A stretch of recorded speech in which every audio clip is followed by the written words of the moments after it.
Hi hello. आप सबों का पुनः एक बार स्वागत है इस फेसबुक लाइव में। और जैसा कि आपके सामने लिखा होगा, दिखाई पड़ रहा होगा, आज 2 दिन का हिस्ट्री हम लोग देखेंगे। एक 11 मई का और दूसरा 12 मई का। तो इन दोनों हिस्ट्री को प्रारंभ करने के पहले आपसे एक सवाल होगा कि कल 11 मई जो लिखा है राष्ट्रीय प्रौद्योगिकी दिवस, आपको केवल इतना ही कमेंट करके बताना है कि यह दिवस क्यों मनाया जाता है। थोड़ा भी हिंट्स हो तो आप हिंट्स करके कमेंट में बता दें कि राष्ट्रीय प्रौद्योगिकी दिवस क्यों मनाया जाता है। तो आज हम लोग पहले 2 दिनों का हिस्ट्री ऑफ द डे देखेंगे और फिर आगे हिस्ट्री और पॉलिटी को आगे बढ़ाएंगे हम लोग। तो उम्मीद है कि आप लोग का जवाब आना प्रारंभ हो गया होगा।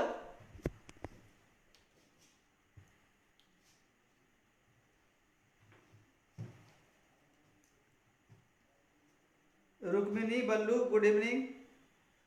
Sonam Sinha good evening.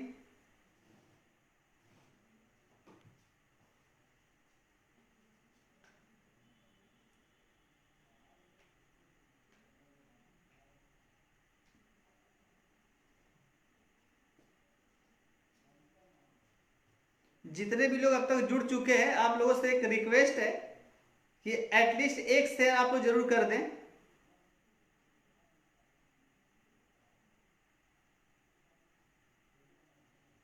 तो आज का सवाल है कि राष्ट्रीय प्रौद्योगिकी दिवस जो 11 मई को मनाया जाता है वह क्यों मनाया जाता है। केवल शॉर्ट में उस घटना का जिक्र आप कर सकते हैं। M Arya good evening. Vinod Prajapati जय हिंद। Ratandeep Kumar good evening. आपका बहुत बहुत धन्यवाद कि आप इस काम को अप्रिशिएट कर रहे हैं। आप लोग, बस आप लोगों से एक विनम्र निवेदन है हमारा कि यदि हो संभव हो तो एक शेयर जरूर करें। जितने भी लोग जुड़े हैं, 26 लोग अब तक जुड़ चुके हैं। यदि आप सभी एक एक शेयर करेंगे तो बहुत फायदा होगा अन्य भी स्टूडेंट्स को।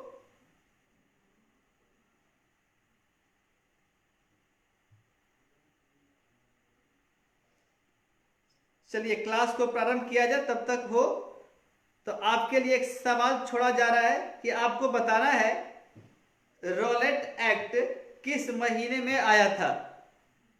तब तक आप इस सवाल का जवाब दें। फिलहाल हम लोग हिस्ट्री ऑफ द डे की तरफ बढ़ते हैं।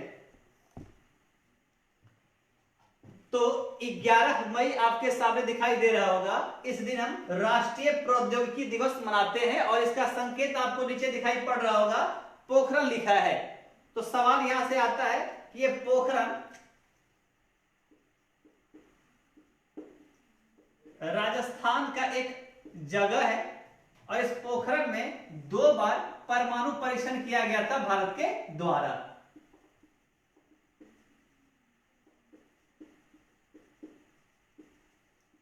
भारत के द्वारा 2 बार परमाणु परीक्षण किया गया।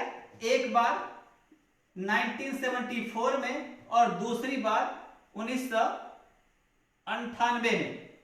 यानी कि पहले परीक्षण के 24 साल बाद दूसरा परीक्षण किया गया था 1998 में। अब यहां से हमारे लिए जो एग्जाम के पॉइंट ऑफ व्यू से जो सवाल महत्वपूर्ण होगा, हम केवल उन्हीं सवालों के पीछे चलेंगे।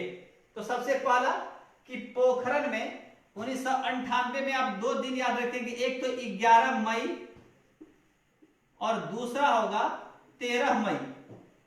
तो 11 मई और 13 मई, जो कि कल 13 तारीख होगा और कल का दिन भी काफी महत्वपूर्ण होगा। जैसे कि मेरा प्रत्येक दिन फेसबुक पे हिस्ट्री ऑफ द डे करके ऐतिहासिक घटनाओं को। Priya Indu Sharma good evening. Manjeet good evening. Raman Kumar. चलिए जवाब आना प्रारंभ हो गया आप लोगों का। सवाल पुनः रिपीट कर दे रहा हूं। आज का सवाल है आपके लिए कि रॉलेट एक्ट कब लाया गया था। यदि तारीख हो तो वही बता दे, नहीं तो केवल साल से भी चलेगा। चलते हैं आगे हम लोग। तो राजस्थान के पोखरण में 1974 और 1998 में 2 परमाणु परीक्षण किया गया था। 1998 में 11 मई और 13 मई। 11 मई को 3 टेस्ट किया गया था और कल जो 13 मई होगा उस दिन 2 टेस्ट किया जाएगा। और कल का भी दिन काफी महत्वपूर्ण होगा, 13 मई, इसलिए कि देश के जो दूसरे और तीसरे राष्ट्रपति या कह सकते हैं कि जो पहले राष्ट्रपति जो निर्वाचित होकर पद ग्रहण करेंगे तो उनकी तारीख भी 13 मई ही होगी। और 13 मई इसलिए भी महत्वपूर्ण होगा कि जो आज वर्तमान में हमारा संसद है, जिस संसद के दो सदन है, लोकसभा और राज्यसभा, तो इन दोनों ही सभाओं की बैठक कल के दिन ही पहली बार हुई थी 1952 में। तो कल के इतिहास को हम लोग अगले क्लास में देखेंगे।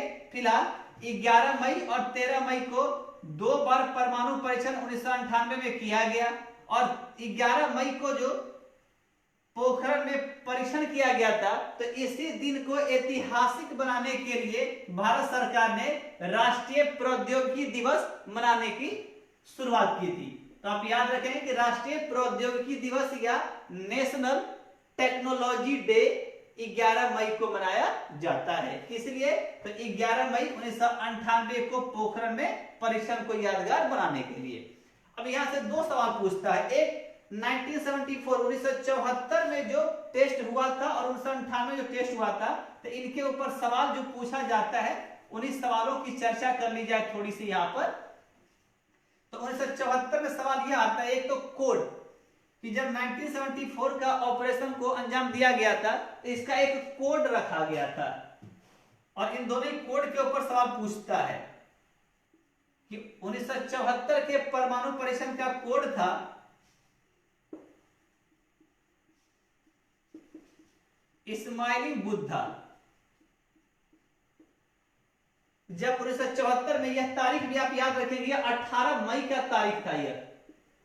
जब 18 मई को यह प्रयोग कर लिया गया था तो शाम को इंदिरा गांधी को फोन करके बोला गया कि बुद्ध मुस्कुराए। और इस कोड के देने के पीछे का दो लॉजिक था। एक तो यह लॉजिक था कि बुद्ध शांति के प्रतीक है, तो भारत पूरे विश्व को यह प्रदर्शित करना चाहता था कि हमारा परमाणु परीक्षण का जो कार्यक्रम है यह किसी देश के विरुद्ध नहीं है, बल्कि यह शांति के लिए है, जो कि बुद्ध शांति के प्रतीक है। तो इसलिए भी इस्माइली बुद्धा इसका कोड रखा गया। और दूसरा लॉजिक था कि 18 मई 1974 को बुद्ध पूर्णिमा था, और चूंकि यह बुद्ध पूर्णिमा के दिन यह प्रयोग किया गया था, इसलिए इसका कोड दिया गया था इस्माइली बुद्धा। तो एक सवाल पूछता है कि 1974 में इंदिरा गांधी के समय किए गए परमाणु परीक्षण का कोड क्या था, तो आंसर होगा इस्माइली बुद्धा। तो सेम 1998 में जब अटल जी की सरकार थी, तो अटल जी की सरकार में जब 1998 में 1998 में जब परमाणु परीक्षण किया गया, तो इसका भी एक कोड रखा गया था, और इसका नाम था ऑपरेशन शक्ति। तो आप दो सवाल बन चुका है कि 74 और 98 के कोड का नाम हो गया ऑपरेशन शक्ति। अब यहां से दो और सवाल बन बैठता है, एक पीएम को लेकर के और एक प्रेसिडेंट को लेकर के, राष्ट्रपति को लेकर के। एक सवाल यह बन जाता है कि 1974 में जब परमाणु परीक्षण किया गया था तो उस वक्त देश के प्रधानमंत्री का नाम बताएं, और 98 में प्रधानमंत्री कौन था, और 74 में राष्ट्रपति कौन था, और 98 में राष्ट्रपति कौन था। तो आप यदि पॉसिबल हो तो आप इन सवालों का जवाब दे कमेंट करके। बहुत ही आसान सवाल है, पीएम और राष्ट्रपति का नाम आपको बताना है।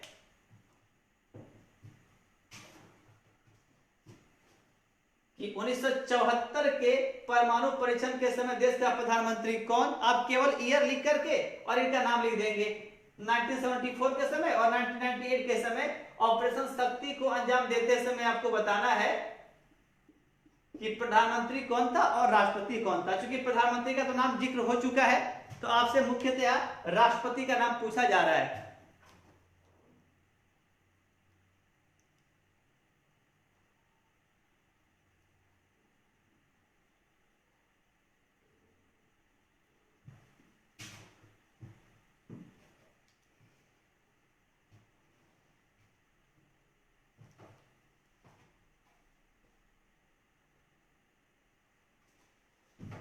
चलिए तब तक आप इसका कमेंट करें, आप तब तक दूसरी तरफ चलते हैं हम लोग। तो आज 12 मई को, जैसा ऊपर ही लिखा होगा, अंतरराष्ट्रीय नर्स दिवस, इंटरनेशनल नर्सेज डे आज मनाया जाता है 12 मई को।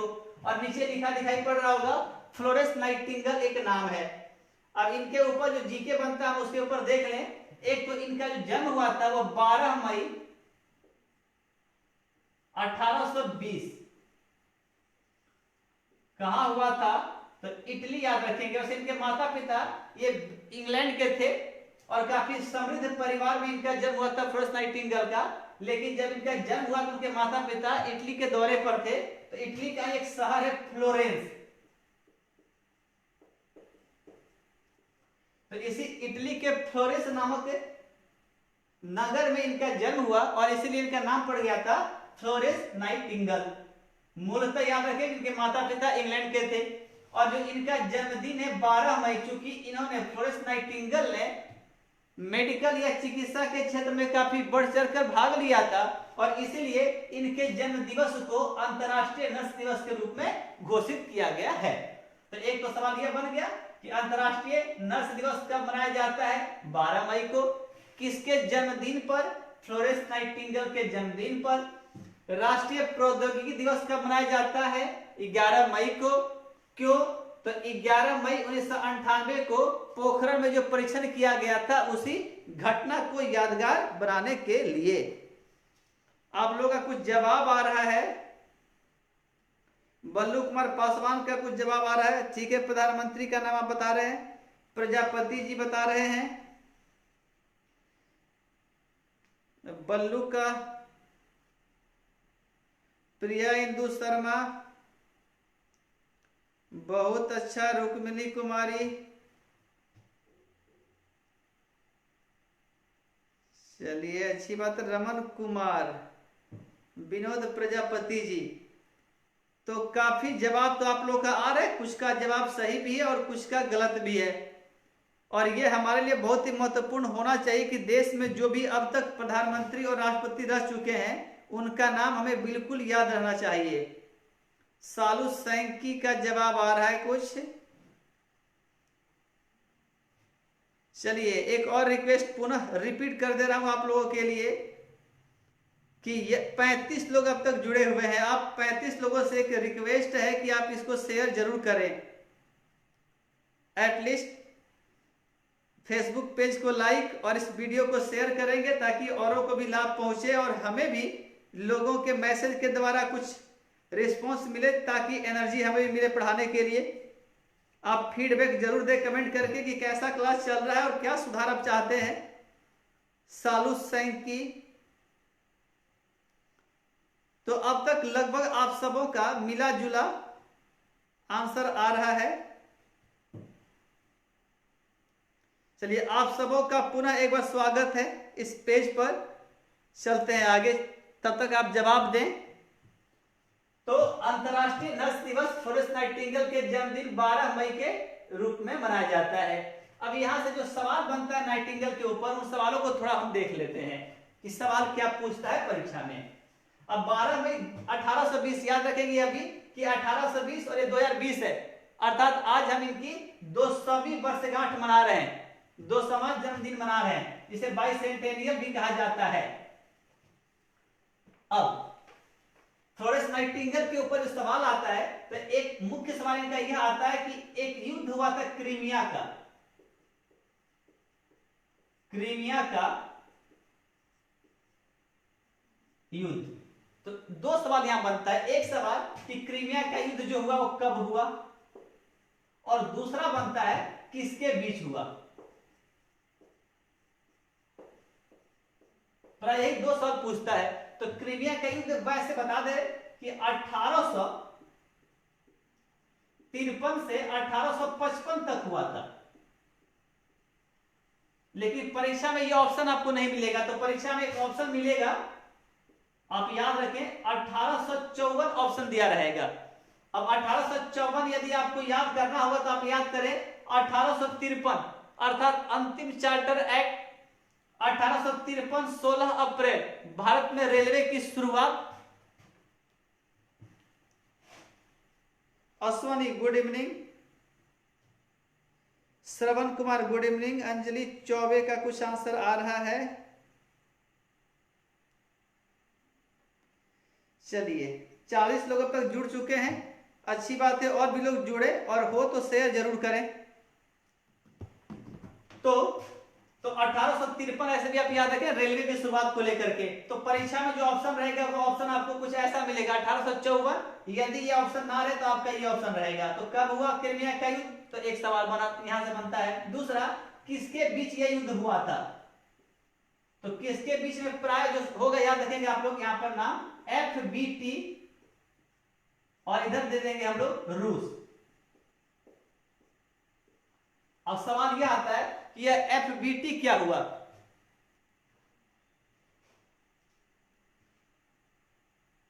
रवि जी करें कि तबीयत खराब होने के बाद ही पढ़ा रहे, कोई नहीं, यदि बच्चों का ऐसा ही सपोर्ट रहा तो तबीयत भी ठीक हो जाता है, टैबलेट लेना नहीं पड़ता है। चलिए सत्यम भी जुड़ गए हैं और भी लोग जुड़े। एटलीस्ट तबीयत खराब है फिर भी सेवा तो जारी रहेगा ही, पूरा प्रयास रहेगा कि जितना हो सके। अमन कुमार चौरसिया में जुड़ चुके हैं, गुड इवनिंग आप सबों का, और भी लोग जुड़े। चलते हैं। तो 1854 में यह युद्ध हुआ था। अब किसके बीच युद्ध हुआ था, तो FBT का आप कोड याद रखेंगे। तो FBT का मतलब होता है F से बनता है फ्रांस, B से बनता है ब्रिटेन और T से बनता है तुर्की। तो आप तीनों का नाम याद ना रखें, ये चूंकि ऐतिहासिक घटना है, परीक्षा में केवल ये ऑप्शन आपको मिलेगा कि क्रीमिया का युद्ध किसके बीच हुआ, तो यहां पे केवल एक आंसर यहां ऑप्शन देगा तुर्की और रूस रहेगा, याद रखें आप। आपको दो तरह की जानकारी दी जा रही है, एक तो यह मूल जानकारी है, दूसरा एग्जाम के पॉइंट ऑफ व्यू से कि परीक्षा में क्या पूछा जाएगा। तो परीक्षा में जब पूछे क्रीमिया का युद्ध कब हुआ, तो आपको ऑप्शन कुछ देखने को मिलेगा 1854 के रूप में। ये 54 ऐसे भी इंपॉर्टेंट है कि एक कराची आप जानते हो जो पाकिस्तान में है, 1854 में भारत में हुआ करता था। तो कराची में भारत का पहला डाक टिकट भी जारी हुआ था 1854 में ही। तो ये भी आप याद रखेंगे कब हुआ और किसके बीच हुआ।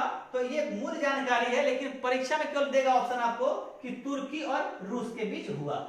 अब इसी क्रीमिया के युद्ध में इतने लोग घायल हो गए थे कि उन घायलों की सेवा फ्लोरेंस नाइटिंगेल के द्वारा किया गया था।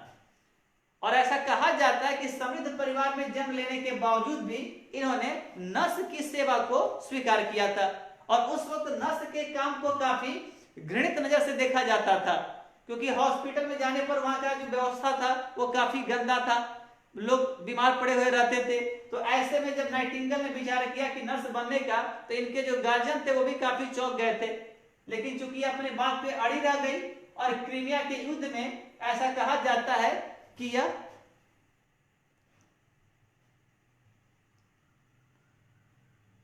गोविंद यादव, अमन कुमार चौरसिया का बिल्कुल सही है बेटी, आप सही बता रहे हैं। विनोद प्रजापति जी बिल्कुल सही है, डाक ticket. Abhishek Kumar Jha good evening. चल, तो क्रीमिया के युद्ध में इन्होंने हॉस्पिटल में रहकर दिन रात जो घायल सैनिक थे उनकी सेवा की थी, और रात को उनकी देखरेख के लिए यह लैंप लेकर के जाया करती थी। और यहीं से एक जीके बनता है, इन्हें एक नाम दिया गया था लेडी विथ द लैंप। तो परीक्षा में सवाल पूछे कि ए लेडी विथ द लैंप के नाम से किसे जाना जाता है, तो फ्लोरेंस नाइटिंगेल को जाना जाता है। और एक सवाल यहां और जान लीजिएगा कि फ्लोरेंस नाइटिंगेल ने, चूंकि आप साल देखेंगे 1820 में इनका जन्म हुआ था, तो एक लॉर्ड थे लॉर्ड रिपन, जिनका की कार्यकाल था 1880 से 1884। तो इस लॉर्ड रिपन को फ्लोरेंस नाइटिंगेल ने भारत का उद्धारक कहा था, भारत का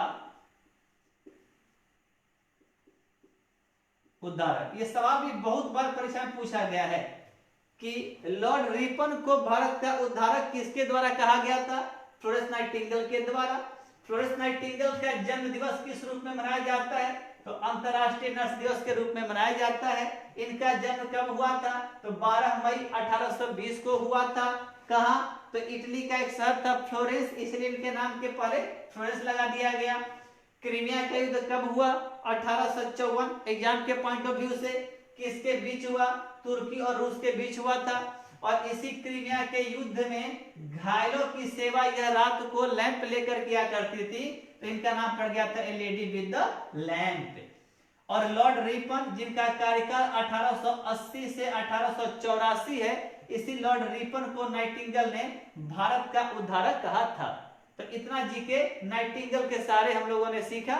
अब मुद्दा इस तरफ आते हैं हम लोग।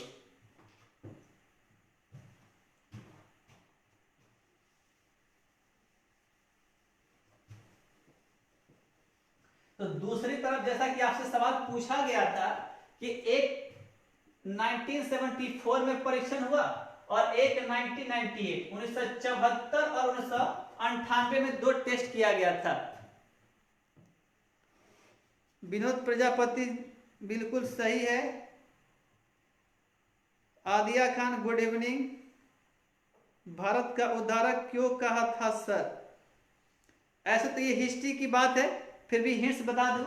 यहां पर लॉर्ड रिपन के ठीक पहले लॉर्ड लीटन आए हुए थे। थोड़ा जिक्र कर ही दे जब आपका सवाल आ गया है तो। 1876 से 1880 एक लॉर्ड आए थे जिनका नाम था लॉर्ड लीटन, और इसी लॉर्ड लीटन के ठीक बाद 1880 से 1884 में याद रखेंगे दूसरे लॉर्ड आए जिनका नाम था लॉर्ड रिपन। तो भारतीयों के नजर से क्या था कि लीटन ने बहुत सारे ऐसे एक्ट लाए थे या ऐसा बहुत सारा काम किया जो हमारे लिए अच्छा नहीं था। उनमें से दो महत्वपूर्ण काम आप याद रखेंगे। एक तो इनके द्वारा एक आर्म्स एक्ट लाया गया था। ये 1878 में एक अधिनियम लाया गया था कि यदि कोई भी भारतीय बिना लाइसेंस का हथियार रखा पाया जाता है तो उसे अरेस्ट कर लिया जाएगा। तो एक आर्म्स एक्ट जो हमारे लिए सही नहीं था। और दूसरा कि सिविल सेवा में जो उम्र था, इस उम्र को इन्होंने क्या किया था कि 21 साल से कम करके 18 साल कर दिया था, ताकि भारतीय सिविल सेवा में नहीं जा सके। तो जितने भी बुरे काम थे वो हमारे लिए लीटन ने किया था, और इनके बुरे कामों को ठीक करने का काम रिपन के द्वारा किया गया। जब रिपन कार्यकाल संभाले तो आर्म्स एक्ट को 1882 में इन्होंने हटा दिया। तो एक हमारे लिए अच्छा काम किया। दूसरा, स्थानीय स्वशासन रिपन के द्वारा ही चलाया गया था। और जो एक महत्वपूर्ण बिल लाया गया था इसका नाम था इलबर्ट बिल। इस इलबर्ट बिल के जरिए लॉर्ड रिपन भारतीयों को यह ताकत देना चाहते थे कि भारतीय भी अंग्रेजों के केस को सुन सके, जो कि अंततः पारित नहीं हो सका था, किंतु इनका नजरिया भारतीयों के लिए काफी अच्छा रहा था। और इसी आधार पर फ्लोरेंस नाइटिंगेल ने इनको भारत का उद्धारक कहा था। चलते हैं आगे हम लोग।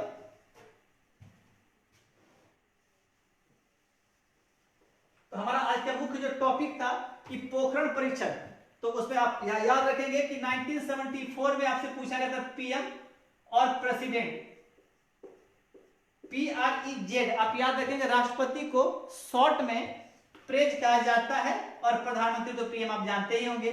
तो 1974 में तो प्रधानमंत्री स्पष्ट है, IG अर्थात इंदिरा गांधी प्रधानमंत्री थी। अब 74 में राष्ट्रपति पूछे आपसे तो बीबी गिरी का नाम बताना है आपको। तो शायद यहाँ तो सवाल बहुतों का आंसर सही आ रहा था कि 1974 के परमाणु परीक्षण के समय देश का प्रधानमंत्री इंदिरा गांधी और राष्ट्रपति बीबी गिरी थे। क्योंकि 74 में ही बीबी गिरी पद से हटेंगे, याद रखिएगा। और 74 में ही एक नाम होगा फखरुद्दीन अली अहमद। तो फखरुद्दीन अली अहमद 1974 से 77 के लिए राष्ट्रपति बनेंगे। तो इसीलिए आप लोगों को कंफ्यूजन हो रहा है। बीबी गिरी का कार्यकाल था 1969 से 74 तक बीबी गिरी रहे थे, और 74 में ही फखरुद्दीन अली अहमद आए थे, और 74 में ही पोखरण में टेस्ट किया गया। तो कंफ्यूजन इसी बात को आपको लेकर हो रहा होगा कि बीबी गिरी राष्ट्रपति थे उस समय या उस समय फखरुद्दीन अली अहमद थे। तो चूंकि आप जान रहे हैं कि 74 का जो टेस्ट किया गया था यह 18 मई को किया गया था, और अगस्त तक याद रखेंगे बीबी गिरी साहब अगस्त तक राष्ट्रपति रहे थे। तो अगस्त तक तो ऑटोमेटिक है कि मई में जो परीक्षण किया गया होगा वो बीबी गिरी के समय किया गया था। अब 98 का जवाब शायद एक का ही शायद आंसर सही अब तक जवाब आ पाया है। तो 98 में तो आप सब जानते होंगे अटल बिहारी वाजपेयी। अटल बिहारी वाजपेयी साहब देश के प्रधानमंत्री थे। राष्ट्रपति का नाम यहाँ पर बहुतों का गलत जवाब आ रहा था। आप लोग एपीजे अब्दुल कलाम किए जा रहे थे। तो आप ये जान लें कि एपीजे अब्दुल कलाम का जो कार्यकाल रहा है वो 2002 से 2007 रहा है। ये हम लोग आगे क्लास में चर्चा करेंगे राष्ट्रपति के ऊपर। तो इस समय चूंकि एपीजे अब्दुल कलाम काफी हाईलाइट थे, तो हमें यह लगता है कि एपीजे अब्दुल कलाम इस वक्त राष्ट्रपति थे, बट वो राष्ट्रपति नहीं थे, बल्कि याद रखेंगे आप लोग उस समय डीआरडीओ के प्रमुख हुआ करते थे और इनको मिसाइल मैन के नाम से भी जाना जाता है। तो 1998 में एक नाम याद रखेंगे आप लोग, के.आर. नारायणन, भारत के पहले दलित राष्ट्रपति। और फिलहाल जो वर्तमान राष्ट्रपति हैं रामनाथ कोविंद, ये भारत के दूसरे दलित राष्ट्रपति हैं। तो भारत के पहले दलित राष्ट्रपति के.आर. नारायणन थे, जो कि 1997 से 2002 तक रहे। शंकर दयाल शर्मा इनके पहले थे 92 से 97, और 2002 के बाद इनके हटने के बाद कलाम साहब देश के राष्ट्रपति बने थे। और जब अटल जी की सरकार, या कह सकते हैं आप एनडीए की सरकार थी। तो बस आप इतना याद रखेंगे कि 74 में जो किया गया टेस्ट, उसका कोड याद रखना है। दोनों साल का जो कोड होगा, प्रधानमंत्री कौन और राष्ट्रपति कौन, बस इतना ही सवाल पूछता है पूरा एग्जाम में। अब आज के विषय के ऊपर चलते हैं हम लोग। एक सवाल याद आ जा रहा है कि 98 में वो सवाल काफी महत्वपूर्ण याद आता है कि दो व्यक्ति थे, एक 1998 के समय रक्षा मंत्री थे देश के, और एक देश के पूर्व रक्षा मंत्री थे। तो जब 98 में परीक्षण किया गया तो उस वक्त भारत पर काफी दबाव था अमेरिका का या विदेश के अन्य देशों का, और उस दबाव के तहत यह प्रयोग किया गया था। तो उस समय कहा जाता है कि दो लोग आमने सामने थे। मान लीजिए कि ये ए है और ये बी है, मान लिया जाए। एक पूर्व रक्षा मंत्री है और एक उस समय के रक्षा मंत्री थे। तो पूर्व रक्षा मंत्री का नाम ही बता ही दे रहे आपको, ये मुलायम सिंह थे, पूर्व रक्षा मंत्री। और इनके सामने 1998 में जब प्रयोग किया गया था तो उस वक्त के एक रक्षा मंत्री थे। इन दोनों का सामना हुआ था। उस घटना का काफी जिक्र किया जाता है कि जो भी वार्तालाप उनके बीच हुई थी। तो आपको केवल इतना बता देना है कि 1998 में जो परीक्षण किया गया, उस वक्त देश का रक्षा मंत्री कौन था 1998 के समय। चलिए आप जवाब दें, फिलहाल हम लोग टॉपिक स्टार्ट करते हैं।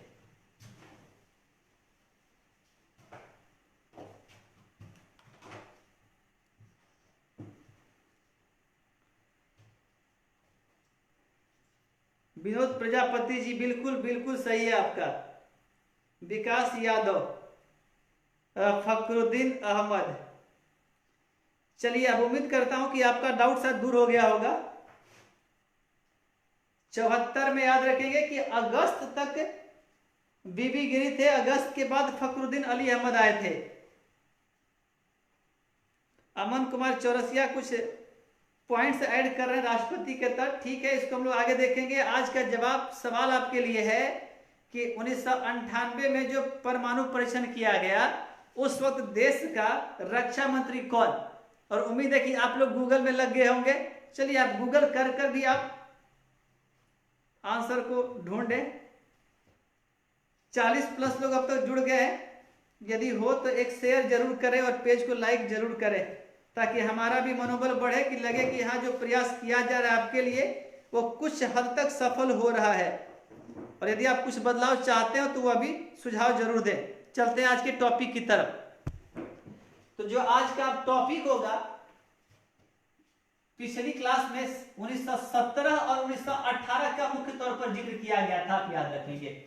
और 17 में जो जिक्र किया गया था यह था चंपारण सत्याग्रह, और 1918 में जो जिक्र किया गया था यहां पर दो, एक था अहमदाबाद का जिक्र था और एक खेड़ा।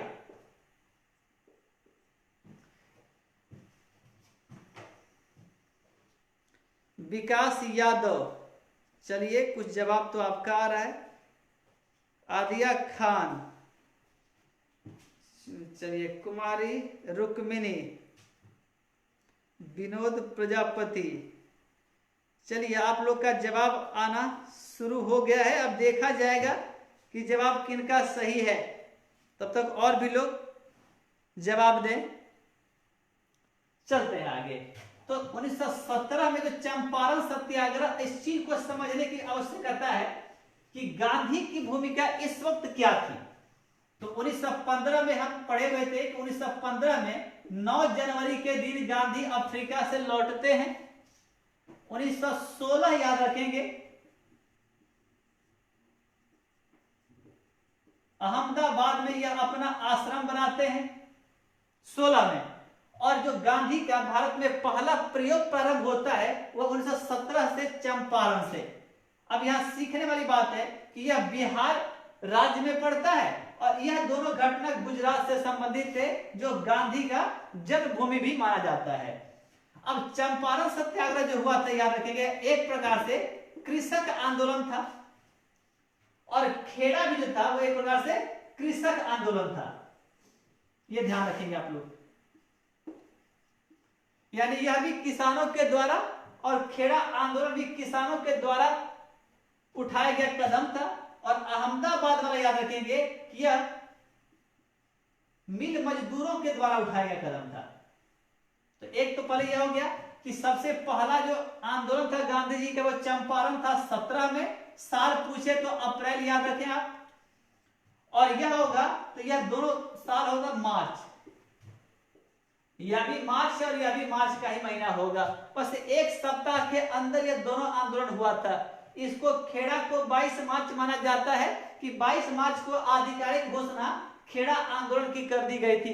पृष्ठभूमि पहले से बनती जा रही थी, बट 22 मार्च को यह प्रारंभ हुआ था और उसी के 4 दिन पहले माना जाता है कि यह अहमदाबाद वाला आंदोलन प्रारंभ हुआ था। तो चलिए इतिहास में हम लोग इसकी चर्चा करेंगे। तो चंपारण सत्याग्रह किसानों के कर को लेकर था, सॉरी, तीन कठिया व्यवस्था। यह तीन कठिया व्यवस्था के खिलाफ था। अहमदाबाद वाला याद रखेंगे आप लोग कि प्लेग के बोनस को लेकर था। और खेड़ा वाला जो था वह कर, किसान कर याद रखेंगे आप लोग, किसान कर के खिलाफ था। केवल इतना सा पॉइंट याद रखेंगे। अब इन तीन आंदोलन को शॉर्ट में CAK कोड दिया जाता है। कभी भी पूछ लेता है, इन तीनों आंदोलनों को दे दिया जाएगा और क्रम से सजाने के लिए दिया जाता है। तो सबसे पहले चंपारण, फिर अहमदाबाद वाला और फिर खेड़ा। अब चंपारण सत्याग्रह को गांधी का पहला असहयोग आंदोलन माना जाता है। गांधी जी का पहला भूख हड़ताल पूछे तो वह अहमदाबाद वाला माना जाता है। और सरदार वल्लभ भाई पटेल गांधी के साथ जुड़ते हैं वो खेड़ा के आंदोलन से। और इसी खेड़ा के आंदोलन से सरदार पटेल काफी फेमस हो जाएंगे। और इसी खेड़ा के 10 साल बाद 1918 के 10 साल बाद एक पुनः सत्याग्रह होगा जिसमें कि पटेल की भूमिका होगी, जो हम लोग आगे पढ़ेंगे। तो इन तीनों घटनाओं से गांधी काफी फेमस हो चुके थे।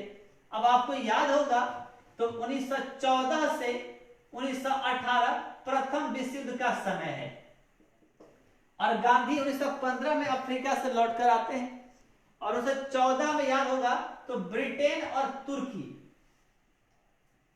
ये दो देशों का नाम काफी फेमस था उस वक्त। तो एक तरफ ब्रिटेन था और एक तरफ टर्की था, या तुर्की इसको बोला जाता है। अब अफ्रीका से गांधी जब लौटते हैं तो भारतीयों का प्रथम विश्व युद्ध में सपोर्ट दिलाने के लिए गांधी से अंग्रेजों की विनती की जाती है। और अंग्रेज गांधी को यह कहते हैं कि आप प्रथम विश्व युद्ध में हमें भारतीयों का सपोर्ट दिलवाइए। यदि आप भारतीयों का सपोर्ट दिलवाते हैं प्रथम विश्व युद्ध में, तो प्रथम विश्व युद्ध के बाद हम आपकी जो डिमांड होगी उस डिमांड के ऊपर हम विचार करेंगे। तो ऐसा सुन गांधी को ऐसा लगा कि चलो एटलीस्ट अब तो अंग्रेज हमारी बात सुनने को तैयार हुए। और इस बात को लेकर के गांधी जी ने भारतीय लोगों से अपील की कि आप सेना में भर्ती हो जाइए और अंग्रेजों का प्रथम विश्व युद्ध में सहयोग कीजिए। और चूंकि ऐसा जो अपील किया गया तो इसी को लेकर गांधी को एक नाम दिया गया जिसे कहा था सार्जेंट।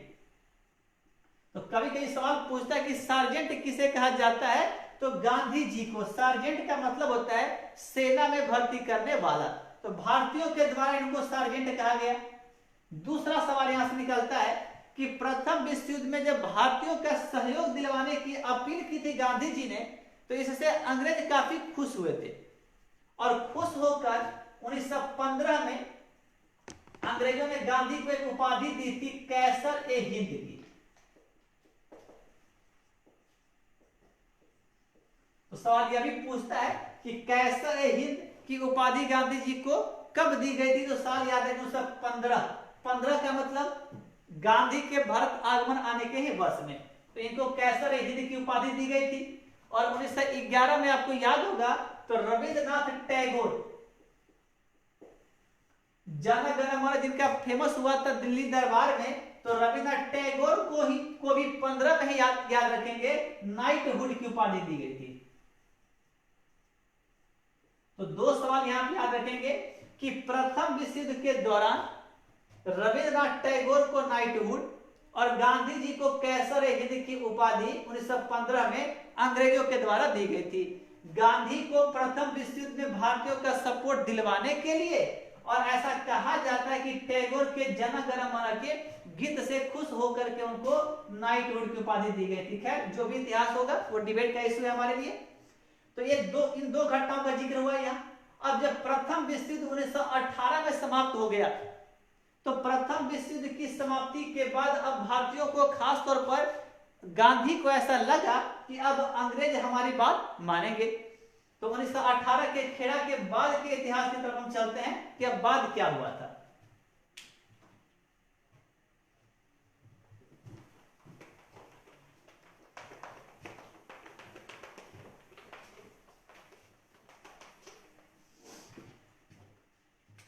तो 1918 का साल है और ये प्रथम विश्व युद्ध समाप्त हो चुका है। और प्रथम विश्व युद्ध में बड़ा याद रखें, या इसको थोड़ा और विस्तृत कर लिया जाए तो 14 से 1918। अब यहां पे अंग्रेजों को एक तरफ हिंदुओं से और एक तरफ मुस्लिमों का सपोर्ट चाहिए था। हिंदुओं के सपोर्ट के लिए इन लोगों ने किसको चुना? गांधी को चुना और गांधी के द्वारा सपोर्ट दिया गया।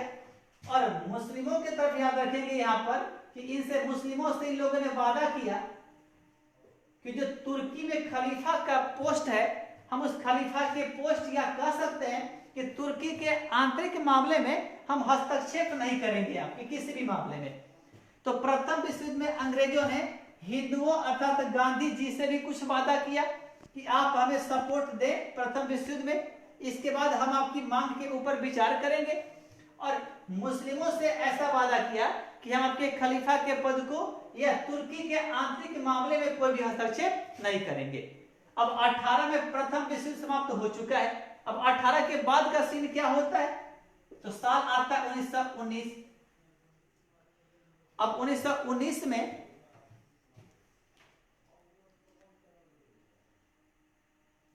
कपिल कुमार गुड इवनिंग, बल्लू बिल्कुल सही है, विनोद प्रजापति जी,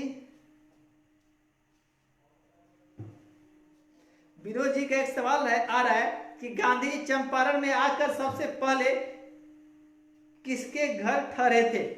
तो जब चंपारण को इतिहास को थोड़ा डिटेल किया जाएगा तो आपको एक एक डेट की जानकारी दे दी जाएगी। फिलहाल मेरा मकसद है कि थोड़ा एक ऐसा भूमिका बना लेना ताकि 1919 के अधिनियम तक हम पहुंच सके, क्योंकि तो इतिहास में हम लोग अभी फिलहाल खो गए हैं। अभी अमन कुमार चौरसिया का कुछ जवाब आ रहा है, अभिषेक झा का, विनोद प्रजापति जी बिल्कुल आपका सही है कि कैसर हिंद का,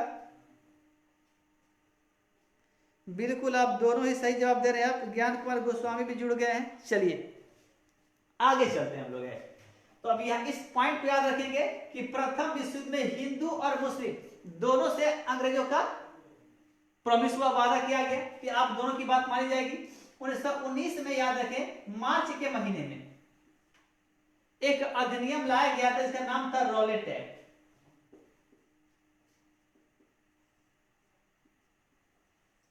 एक व्यक्ति थे सिडनी रॉलेट, तो सिडनी रॉलेट को ही जिम्मेदारी दे दी गई थी कि जो 15 के बाद प्रथम विश्व युद्ध के दौरान जो भारत में क्रांतिकारी गतिविधियां हो रही है, उन क्रांतिकारी गतिविधियों के ऊपर कैसे लगाम लगाया जाए और वो क्रांतिकारी गतिविधियां कहां तक फैली हुई है इसकी जानकारी दे, और आप एक रिपोर्ट या सुझाव दें कि ऐसा कौन सा स्टेप उठाया जाए ताकि इस क्रांतिकारी गतिविधियों के ऊपर लगाम लगाई जा सके।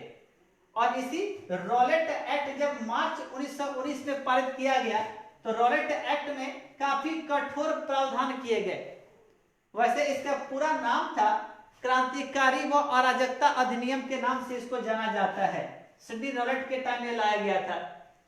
तो जब यह अधिनियम लाया गया तो इसमें से आप 3 चीज मुख्य तौर पर याद रखेंगे। एक तो कहा गया कि किसी भी भारतीय को शक के आधार पर गिरफ्तार किया जा सकता है और गिरफ्तार उसे 2 साल तक बिना कोर्ट में पेश किए हुए भी उसे गिरफ्तार करके पुलिस रख सकती है। एक यह कठोर कदम था। और जो दूसरा सबसे कठोर कदम था, चूंकि अभी हमारे संविधान में भी हमें यह अधिकार दिया गया है कि यदि हमें गिरफ्तार किया जाता है तो 24 घंटे के अंदर हमें कोर्ट में उपस्थित करना पुलिस की जिम्मेदारी होती है, नहीं तो हमारे मौलिक अधिकारों का हनन माना जाता है। इस अधिनियम में कहा गया कि 2 साल तक आपको बिना कोई कारण बताए पुलिस चाहे तो अरेस्ट करके रख सकती है। और दूसरा कहा गया BA भी याद रखेंगे आप लोग यहां से, कि जिस व्यक्ति को भी गिरफ्तार किया जाएगा उस व्यक्ति को DAV का पावर नहीं रहेगा। DAV का मतलब हो गया B से दलील याद रखिएगा आप लोग, A से अपील याद रखिएगा और V से वकील याद रखिएगा। अर्थात जिस व्यक्ति को अरेस्ट किया जाएगा वह व्यक्ति अपनी तरफ से कोई दलील नहीं दे सकता है, किसी भी दूसरे पक्ष के पास जाकर वह अपील नहीं कर सकता है या अपना पक्ष नहीं रख सकता है कोर्ट में। और तीसरा, उसे अपने पक्ष को रखने के लिए वह कोई वकील नहीं रख सकता है। अर्थात यह मूलतः क्रांतिकारी गतिविधियों के ऊपर लगाम लगाने के लिए यह मार्च 1919 में अधिनियम ला दिया गया। Raghunandan good evening. बल्लू कुमार बिल्कुल सही आपका। विनोद जी का भी बिल्कुल सही आ रहा है। वाह, चलिए मुकेश जी भी जुड़ गए हैं। आते हैं तो बिना दलील, और चूंकि भारतीयों के नजर से यह, अंग्रेजों के लिए तो काफी अच्छा कानून था ये रॉलेट एक्ट, लेकिन भारतीयों के लिए इतना बुरा अधिनियम था कि भारतीयों के द्वारा इसको क्या कहा गया, काला कानून कहा गया। भारतीयों ने इसे काला कानून कहा। अब इस रॉलेट एक्ट के तहत आप याद रखें कि पंजाब में एक नेता थे, एक नहीं बल्कि 2 नेता का आप नाम याद रखें यहां से, कि पंजाब के 2 नेता का नाम आप याद रखेंगे। एक सत्यपाल और एक किचलू। तो जो रॉलेट एक्ट के खिलाफ एक तारीख बड़ा महत्वपूर्ण होता है, वो तारीख था 6 अप्रैल का। ऐसा भारतीयों के द्वारा ऐसा एक प्लान किया गया कि 6 अप्रैल को हम लोग पूरे भारत में एक विद्रोह जुलूस निकालेंगे। और इसी 6 अप्रैल के बाद एक तारीख आता है 9 अप्रैल का। तो 9 अप्रैल को रामनवमी का दिन था और रामनवमी के दिन एक हिंदू मुस्लिम एकता को प्रदर्शित करने के लिए एक भव्य यात्रा निकाली गई। और इसी भव्य यात्रा के अंतर्गत जो था सत्यपाल और किचलू, आप देखेंगे तो एक हिंदू है और एक मुस्लिम होंगे। तो सत्यपाल और सैफुद्दीन किचलू पूरा नाम इनका है। तो सत्यपाल और किचलू को अंग्रेज अरेस्ट कर लेंगे और इन्हें जब अरेस्ट 10 अप्रैल को इनको अरेस्ट कर लिया जाएगा। जब इन्हें अरेस्ट किया जाएगा तो पंजाब में अंग्रेजों के खिलाफ एक नेगेटिव वातावरण तैयार होगा और लोग विरोध पर उतारू हो जाएंगे। अब एक तारीख और आता 13 अप्रैल का। साल याद रखेंगे 1919 की सारी घटना हो रही है। तो 13 अप्रैल चूंकि पंजाब में याद रखें बैसाखी का दिन है यह, तो इसी बैसाखी के दिन काफी लोग, जो याद होगा अमृतसर में एक मंदिर है, तो उस अमृतसर के मंदिर में और जलियांवाला बाग में काफी लोग इकट्ठा हुए थे त्योहार को मनाने के लिए। और कुछ लोगों को उसी वक्त यह मालूम चला कि जलियांवाला बाग में लोग कुछ मीटिंग कर रहे हैं अंग्रेजों के खिलाफ। तो बहुत सारे लोग उस बाग में पहुंच गए, जलियांवाले बाग में पहुंच गए। और उस दिन वहां पर याद रखिए कि पंजाब में एक मार्शल लॉ कहा जाए या कर्फ्यू, शुरुआत में मार्शल लॉ लगा रखा था कि लोग भीड़ में एक साथ बाहर नहीं निकल सकते हैं। और बहुत सारे लोगों को इसकी जानकारी नहीं थी कि पंजाब में मार्शल लॉ लगा हुआ है। तो लोग जलियांवाला बाग पहुंचने लगे देखने के लिए कि आखिर वहां कौन सी क्रांतिकारी गतिविधियां हो रही है।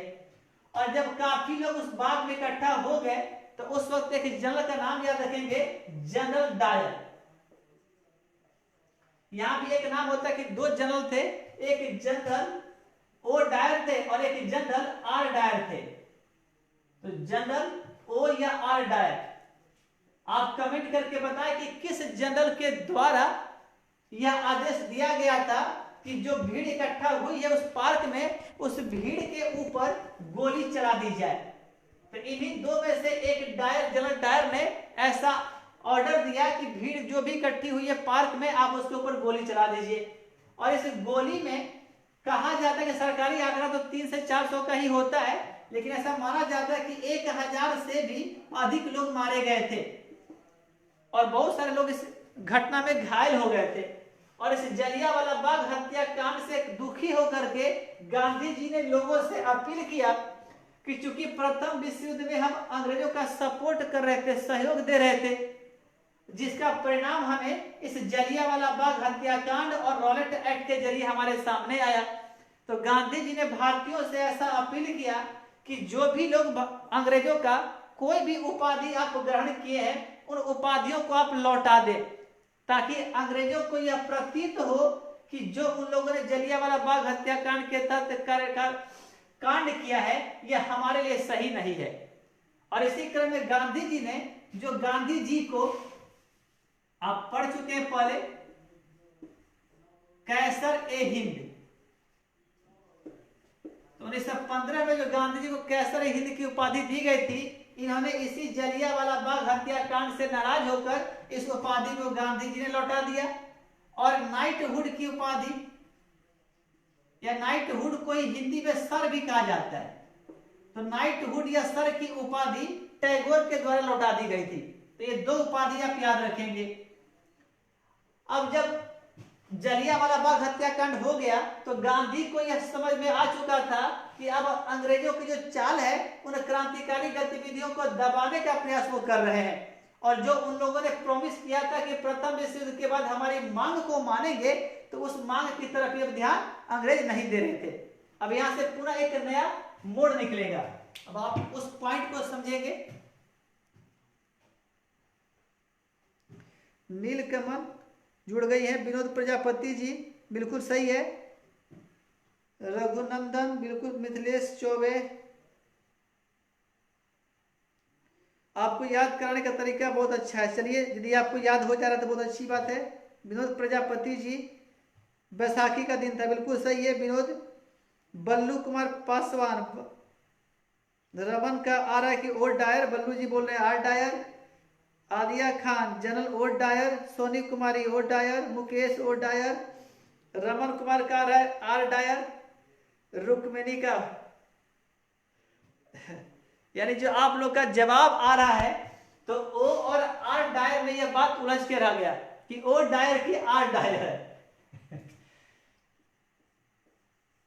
तो याद रखें कि जो सही आंसर है वह है जनरल आर डायर।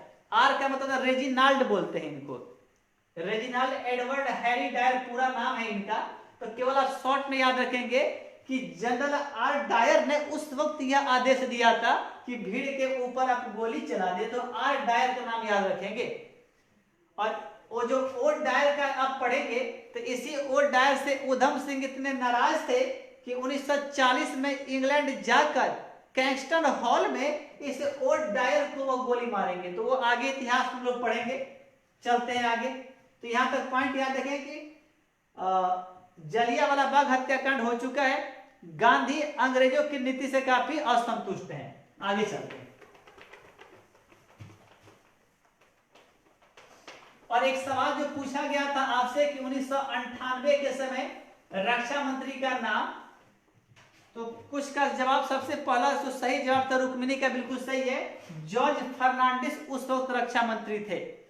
पिछले क्लास में सुधार कर लीजिएगा आप लोग, जो महाराणा प्रताप के घोड़े का नाम जो मैंने बोला था आपको, तो वहां पे भूलवश रूना बोल दिया गया था, आप इसको लूना याद रखेंगे आप।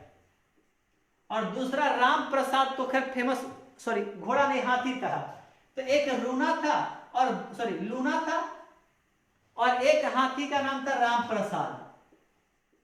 और आपसे सवाल ये पूछा गया था कि जब अकबर के द्वारा इस राम प्रसाद को पकड़ लिया गया था तो उसके बाद इसका नाम बदला गया था। और शायद बहुतों का सवाल का जवाब सही आया था, राम प्रसाद का नाम क्या बदला गया था। एक बार पुनः यदि हो तो आप कमेंट करके बताएं, इसका जवाब थोड़ी देर में बता दिया जाएगा आपको। आगे चला जाए। अब साल था 1919 ही है।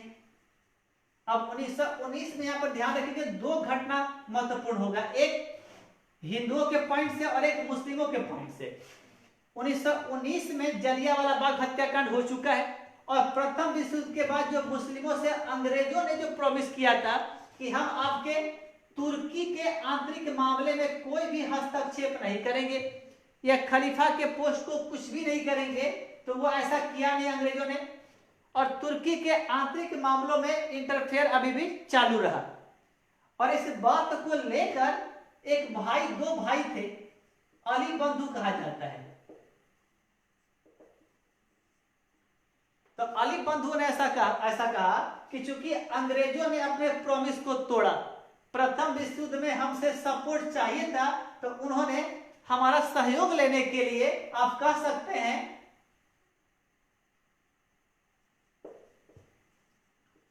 कि प्रथम विश्व युद्ध में मुस्लिमों का साथ लेने के लिए अंग्रेजों ने वादा किया कि हम तुर्की के आंतरिक मामले में इंटरफेयर नहीं करेंगे। लेकिन प्रथम विश्व युद्ध के बाद ऐसा हुआ नहीं और अली बंधु इतने नाराज हुए कि इन लोगों ने कहा कि चूंकि अंग्रेजों की मंशा हमारी सहायता करनी नहीं है, और इसलिए अली बंधुओं ने 1919 और 20 याद रखिए आप लोग कि 1919-20 में अली बंधुओं ने कहा कि अब तक हम अंग्रेजों के साथ चल रहे थे, अब साथ नहीं चलेंगे बल्कि अब हम अंग्रेजों के क्या हो जाएंगे, खिलाफ। और यहीं से खिलाफ से एक वर्ड बनता है खिलाफत। तो अली बंधुओं के द्वारा प्रथम विश्व युद्ध के बाद जब अंग्रेजों के द्वारा मुस्लिमों या तुर्की के आंतरिक मामलों में इंटरफेयर चालू रहा, तो अली बंधुओं ने 1919-20 में खिलाफत आंदोलन की शुरुआत की। ये एक सवाल बनता है। अब आपको याद होगा तो जो 1905 में लॉर्ड कर्जन के द्वारा जब बंगाल बांटा गया था, तो इसका मूल मकसद था कि हिंदू और मुस्लिम की एकता को तोड़ना। और यह साल पहली बार एक ऐसा मोमेंट बन रहा था कि जब मुस्लिमों को भी यह बात समझ में आ गई थी कि अंग्रेज हमारे हितकर नहीं है, और इसी नजाकत को गांधी जी ने भाप लिया। यहां नाम याद रखेंगे कि यह पहला मौका है कि जब अंग्रेजों के दुश्मन हो गए हैं मुस्लिम और हिंदुओं के दुश्मन ऑलरेडी अंग्रेज है ही, तो ऐसा कहा जाता है कि दुश्मन का दुश्मन जो होता है वो दोस्त हो जाता है। तो जब खिलाफत आंदोलन अली बंधुओं के द्वारा 1919-20 में चालू किया गया, तो अगले ही साल तारीख बड़ा महत्वपूर्ण होगा, याद रखेंगे आप लोग, 1 अगस्त 1920 को गांधी जी के द्वारा एक आंदोलन स्टार्ट किया गया और कहा गया कि प्रथम विश्व युद्ध में हम अंग्रेजों का क्या कर रहे थे, तो प्रथम विश्व युद्ध में हम अंग्रेजों को सहयोग देने की बात कर रहे थे, अब इसका उल्टा काम होगा। क्या होगा, इसका नाम पड़ गया असहयोग। तो पॉइंट को याद रखेंगे कि प्रथम विश्व युद्ध में मुस्लिमों का साथ लिया, उससे मुस्लिम नाराज हो गए और अली बंधुओं के द्वारा 1919-20 में कहा गया कि अब आपके साथ नहीं होंगे बल्कि क्या होंगे, तो आपके खिलाफ होंगे। और इसी खिलाफ से खिलाफत आंदोलन की शुरुआत 1919-20 में अली बंधुओं के द्वारा होती है। इस परिस्थिति को भांपते हुए गांधी अगले साल 1 अगस्त 1920 को असहयोग, क्योंकि उन्होंने कहा कि प्रथम विश्व युद्ध में हम अंग्रेजों का साथ दे रहे थे, सहयोग कर रहे थे, अब सहयोग नहीं बल्कि असहयोग करेंगे। तो 1 अगस्त से असहयोग आंदोलन स्टार्ट हो गया और यह एक ऐसा आंदोलन था जिसमें कि हिंदू और मुस्लिमों की एकता पुनः एक हो गई थी। और ऐसा माना जाता है कि यदि यह आंदोलन कुछ दिनों तक लगातार चालू रहता तो शायद हमें आजादी उसी वक्त मिल जाती। तो खैर ये डिबेट का बाद मुद्दा होगा। तो सहयोग से असहयोग स्टार्ट हुआ। 1 अगस्त को ही याद रखेंगे, इसी दिन 1920 में एक दुखद घटना हमारे लिए क्या होती है, तो बीजीटी का नाम पढ़ा होगा आपने, बाल गंगाधर तिलक की याद रखेंगे, मृत्यु हो जाती है।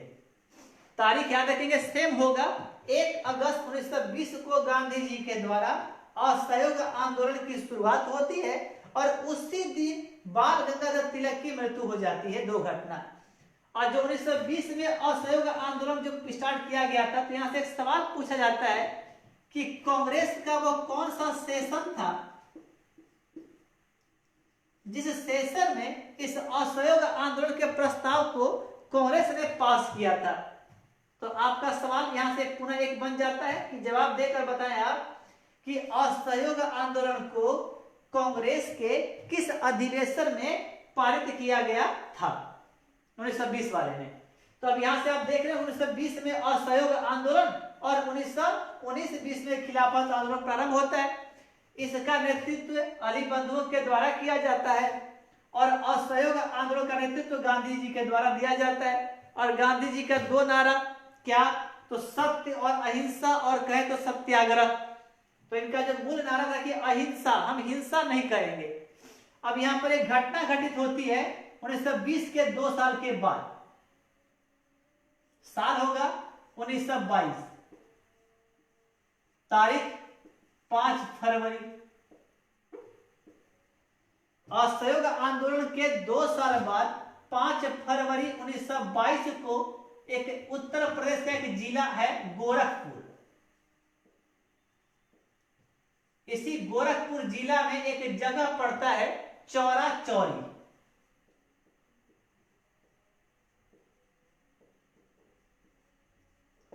इस चौरा चौरी नामक जगह में याद रखिए कि यहां पर 1+21, एक थानेदार और 21 सिपाहियों को लोगों ने जलाकर मार दिया था और इस घटना को नाम दिया गया इतिहास में चौरा चौरी कांड।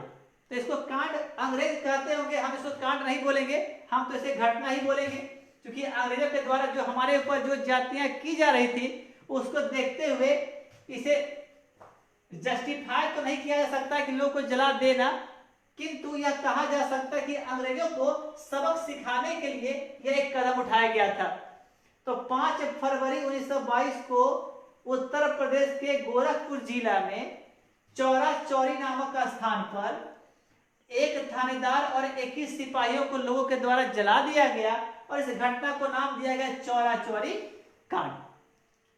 अब चूंकि उस वक्त संचार का तो माध्यम था नहीं, तो यह चौरा चौरी कांड के बारे में गांधी को मालूम चलने में 7 दिन का वक्त लग गया।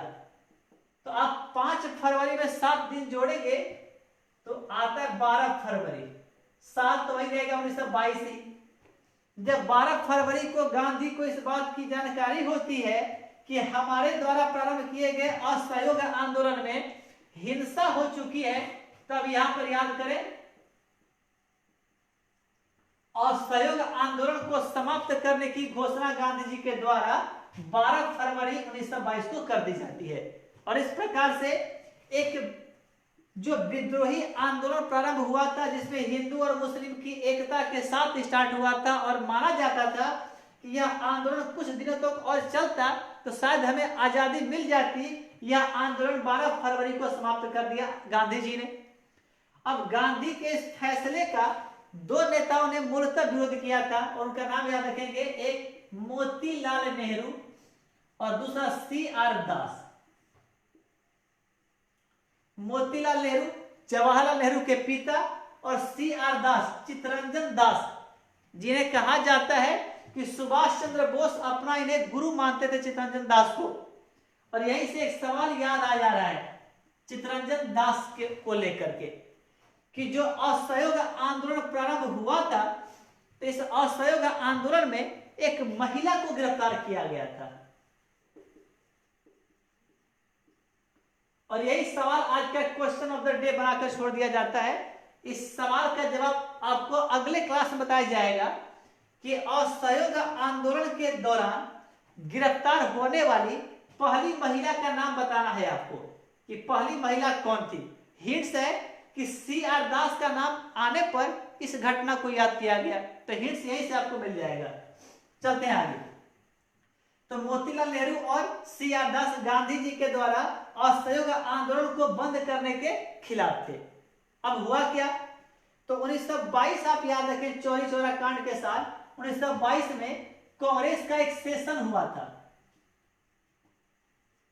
क्या कोई भी बता सकता है कि 1922 में जो दिसंबर महीने में जो सेशन हुआ था 1922 का, उसके स्थान का नाम आपको बताना है कि 1922 के कांग्रेस के अधिवेशन का स्थान क्या था।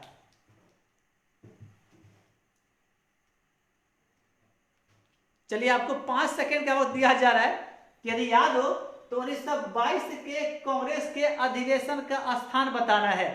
आपके आंसर को देख लिया जाए।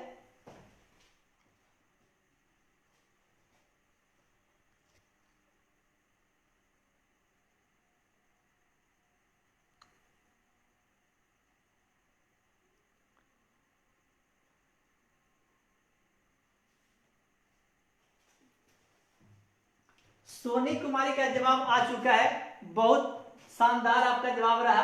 1922 का जो अधिनियम था, सॉरी कांग्रेस का सेशन था, वो कहां किया गया था, तो गया में। तो बिहार के परीक्षा के लिए काफी महत्वपूर्ण होता है कि कांग्रेस का जो पूरा सेशन हुआ आजादी के पहले, उसमें केवल 2 ही सेशन था जो बिहार में हुआ था, आप याद रखेंगे। यदि रामगढ़ को हम झारखंड में मान ले तो 2 सेशन में, एक तो 1912 याद रखेंगे आप लोग, एक 1912 में पटना जो कि बांकीपुर के नाम से जाना जाता है, ये बांकीपुर आप याद रखें यहां से।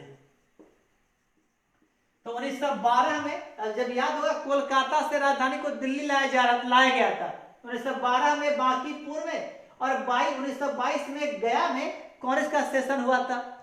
और इस गया सेशन में याद रखेंगे अध्यक्ष कौन, तो सी आर दास, जिन्होंने गांधी जी के असहयोग आंदोलन को समाप्त करने का विरोध किया था। और इस गया सेशन में सी आर दास ने कहा था कि हमें गांधी जी के द्वारा यह आंदोलन को समाप्त नहीं करना चाहिए था।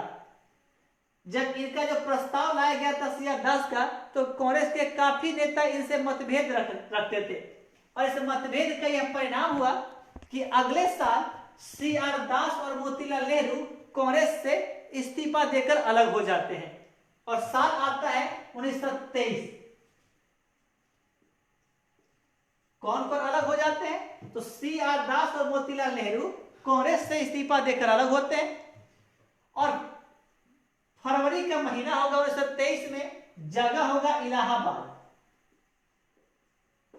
क्योंकि मतभेद का मूल बिंदु यह हुआ होता है कि सी आर दास और मोतीलाल नेहरू का ऐसा मानना था कि 1919 के अधिनियम के बाद जो व्यवस्था बनाई गई है, तो काउंसिल के लिए हमें चुनाव लड़ना चाहिए, हमें विधान परिषद में चुनाव जीत कर जाना चाहिए, और अंग्रेजों की नीति का विरोध करना चाहिए। और कांग्रेस के कुछ नेताओं का ऐसा मानना था कि नहीं, हमें चुनाव का बहिष्कार करना चाहिए।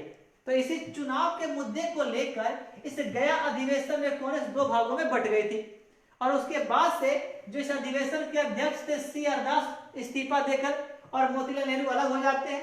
और इलाहाबाद में 1923 में 1 फरवरी कहा जाता है, इन्होंने एक नई पार्टी बनाई, इसका नाम दिया गया स्वराज पार्टी। तो 1923 में स्वराज पार्टी बना दी जाती है, किसके द्वारा, तो मोतीलाल नेहरू और सी आर दास के द्वारा। 1 फरवरी 1923 को इलाहाबाद में एक नई पार्टी बना दी गई, स्वराज पार्टी। कभी कभी पूछता है कि स्वराज पार्टी का मुख्य हथकंडा क्या था, इनके मुख्य नीति क्या थी। इसे कहा जाता है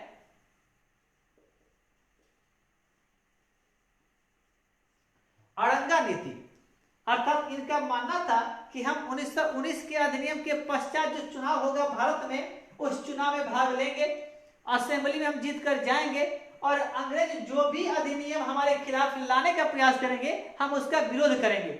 और इसी विरोध को नाम दिया गया अड़ंगा नीति। तो स्वराज पार्टी की मुख्य नीति क्या हो गई, अड़ंगा नीति। अब 1922 में आप याद रखें, तो 22 में गांधी जी को असहयोग आंदोलन का नेतृत्व करने के कारण इन्हें 6 साल के लिए कैद कर दिया गया था।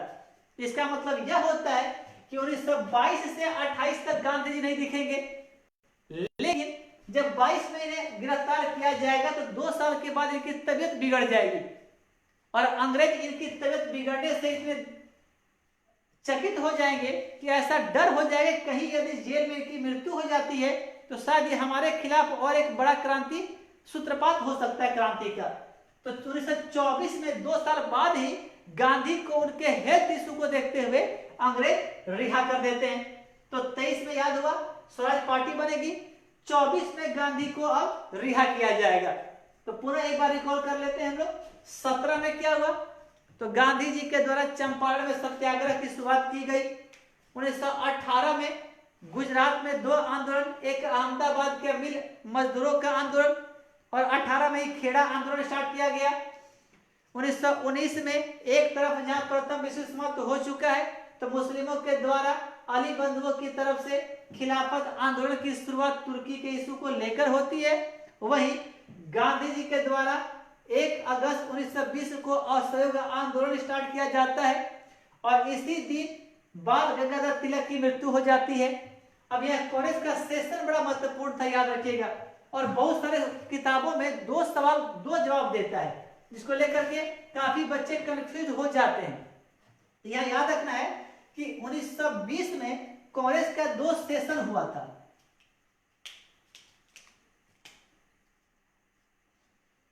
एक हुआ था कलकत्ता में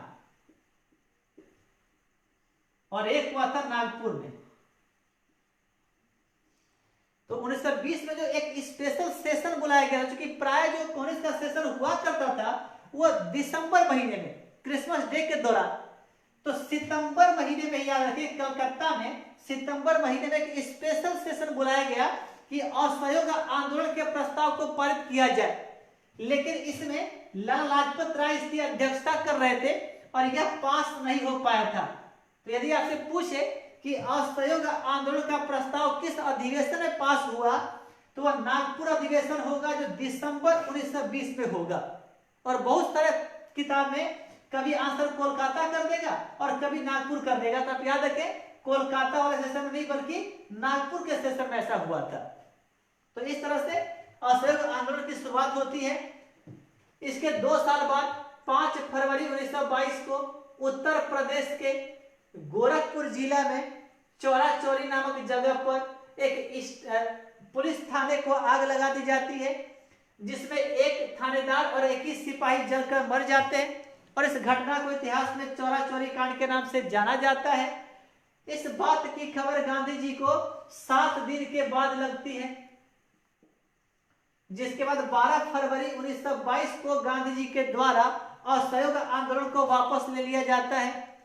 इस असहयोग आंदोलन को वापस लेने के विरोध में जब 1922 में ही गया में सेशन होता है कांग्रेस का, जिसकी अध्यक्षता सी.आर. दास के द्वारा की जा रही है, तो इसमें कांग्रेस के बीच में मतभेद उत्पन्न हो जाएगा। किस बात को लेकर? तो चुनाव को लेकर। याद रखेंगे आप लोग कि क्या असेंबली का जो चुनाव होगा उसमें हमें भाग लेना चाहिए कि नहीं लेना चाहिए। और इसे असेंबली के चुनाव को देखते हुए जब 2 भागों में कांग्रेस का मत विभाजन हो गया तो मोतीलाल नेहरू और सी.आर. दास कांग्रेस से इस्तीफा देकर अलग हो जाते हैं।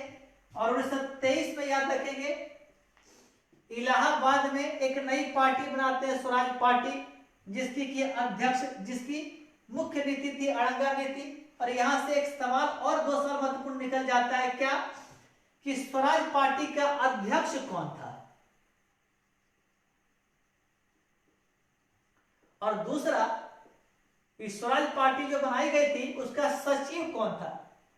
तो यदि आपके पास 5 सेकेंड का वक्त है, किसी को पता हो कि स्वराज पार्टी जो 23 में बनाई गई थी उसके अध्यक्ष का नाम और उसके सचिव का नाम बताया 5 सेकेंड के अंदर।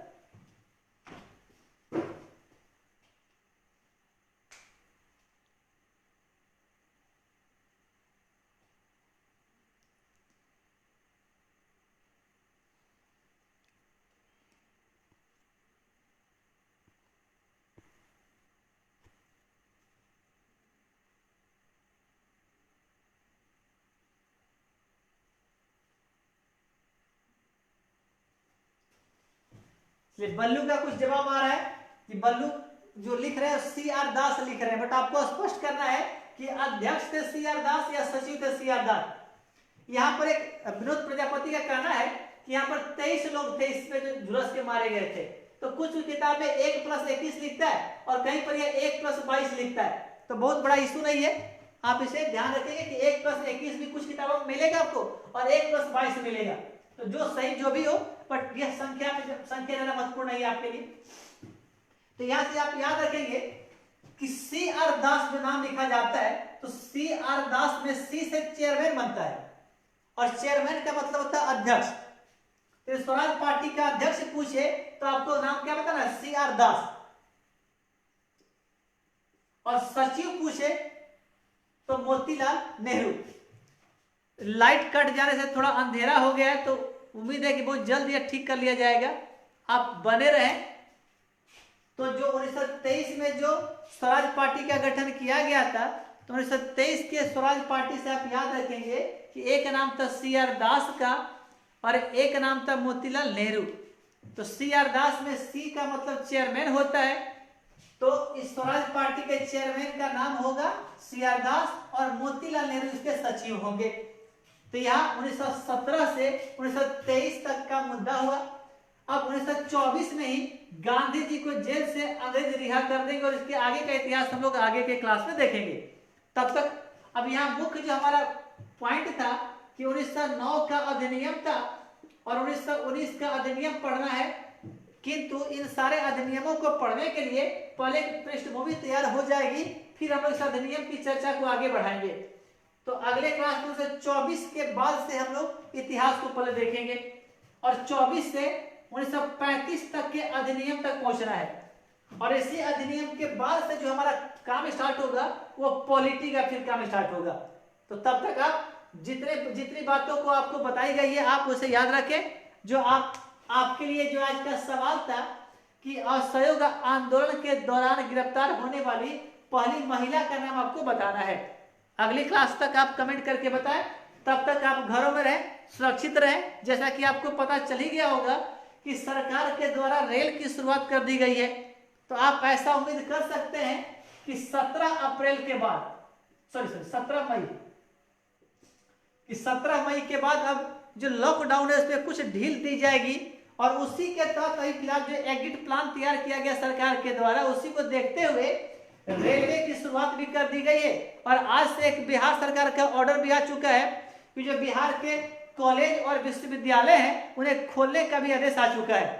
तो 17 के एग्जिट प्लान की शुरुआत हो चुकी है। उम्मीद बहुत जल्द है कि हम लोग लॉकडाउन से बाहर आएंगे, किंतु लिमिटेड जगह पे। याद रखें, वो जो स्वतंत्रता हमें पहले थी वो स्वतंत्रता के तहत नहीं घूम पाएंगे। तो चलिए, आशा है कि आप घरों में रहेंगे, स्वस्थ रहेंगे, सुरक्षित रहेंगे और वीडियो में जितनी बातें बताई गई है आपको उसका लाभ मिलेगा। आप वीडियो को शेयर करेंगे। अगली क्लास में पुनः मिलते हैं। Good night.